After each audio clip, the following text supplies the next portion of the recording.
Hello, hello, hello, and welcome to another video of Around the Wheel of the Year.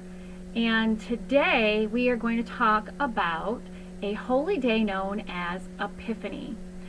This is got to be one of those incredible magical days that sort of get kind of tossed aside after Christmas and New Year, but it is one of those holidays or gateway days that has been a favorite of mine for a very long time. As a matter of fact, I remember there were times where Christmas, and because my birthday is so close to Christmas, and New Year just really didn't hold a candle to Epiphany.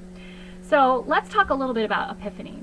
So typically it's actually known as the 12 days of Christmas, which is actually after Christmas because it's the time when, and I've got some beautiful little props here, 1,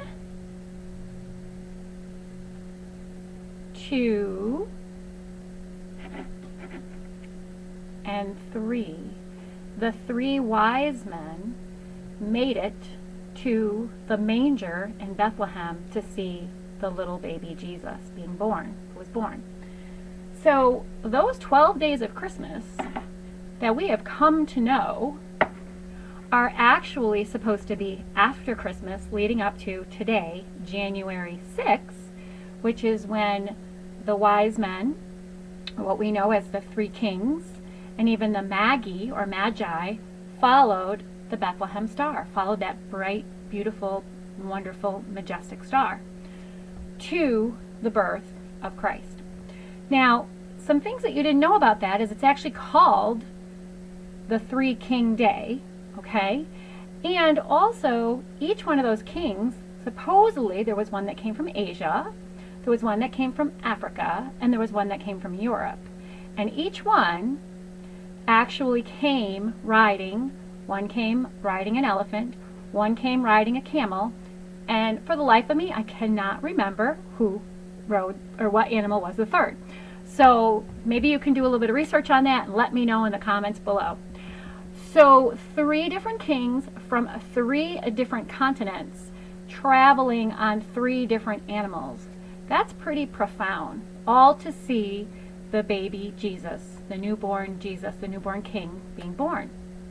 Now we also know that each one of the kings, and I don't remember who brought what, but we know that gold was brought, and I didn't have gold. I didn't have like a bar of gold, imagine that. But I did have this beautiful gold star. And so one of them brought gold to represent the crown, or for the King of the Jews, for Jesus. So one brought gold. One brought frankincense, which is actually in a little gold seal. So one brought frankincense, and the frankincense was for the anointing, because Jesus did anointings, anointed and went around and healed people with frankincense. And I'm assuming back then it might have been a resin, but here's frankincense. And then myrrh. So myrrh was actually considered a type of embalming, and so there must have been some prophecy, or as again these magi, these kings, they must have known about Christ's crucifixion and made sure that he was given myrrh as one of his gifts when he was born, because myrrh is known to be a part of embalming, and it wouldn't surprise me if there was a little bit of that rising from the dead had something to do with that myrrh. So that's a little bit of the backstory of Epiphany.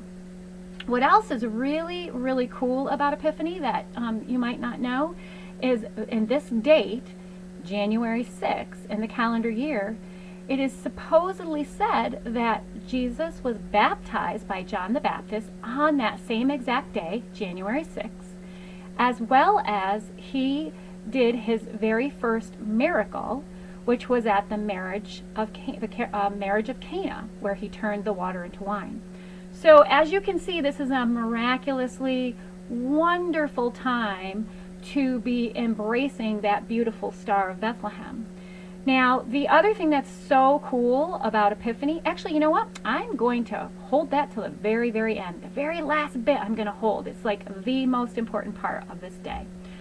So I'll tell you a couple more fun facts that all around the world, it's today that traditions typically take down Christmas.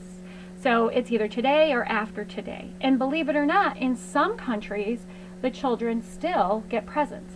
They leave their shoes out by the fire mantle, and they get filled with, filled with different gifts, as well as the custom is to have some hay and some grass in your home or in a little shoebox, so that you are leaving something for not Santa's reindeer, but for the three wise men's animals to be able to eat when they arrive at your house. So that is a really, really cool kind of thing, and these are things that we don't really know. The other thing is we've come to know the word carnival, right?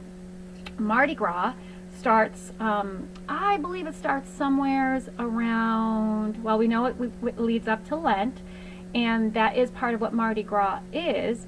After Lent, there's the big celebration, but right now there's carnival that's happening around the world as well in different cultures.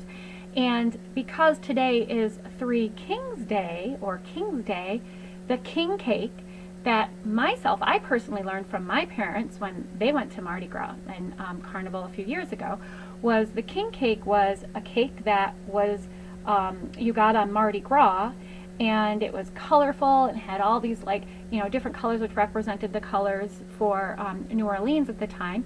But inside there was the baby, right? There was a little baby. Well, that's very similar, because around the world what they do is on this particular day, on Epiphany Day, or as they call it, the Three Kings Day, they actually either make king cake or buy king cake and eat it, and it's the same thing. It's colored with all this, these pretty little colors that represent different things, and then again the little baby is placed inside.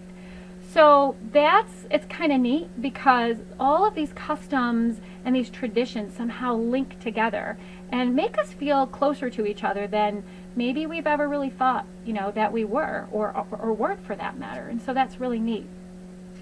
But the last thing I want to share with you, which is my absolute favorite, is Epiphany is actually Greek for the word manifestation. Now, you can Wikipedia and you can see all the different names for it, but I will tell you that when I saw and heard that Epiphany was associated with the word manifestation, Greek for manifestation, I was all over that, because manifestation right now is huge. And when you're working with light that especially comes from a star, the Star of Bethlehem, which we also know we have the Jupiter-Saturn conjunction back around the winter solstice. When you're working with that, that is so exciting.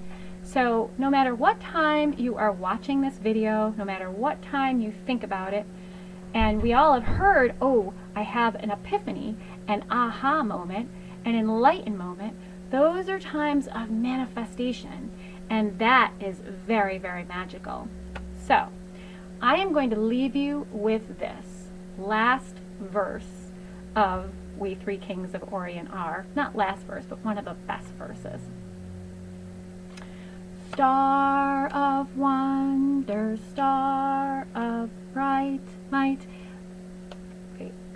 star of beauty, royal bright, westward leading, still proceeding, guide us to thy perfect light, or guide us through this holy night. So I hope you enjoyed this version of the Wheel of the Year, talking about this holy gateway that we are celebrating today, and I wish you all the best in your manifestation and looking up at the stars and remembering that there is so much magic in those stars and within you. And so blessings, blessings, blessings, and until next time.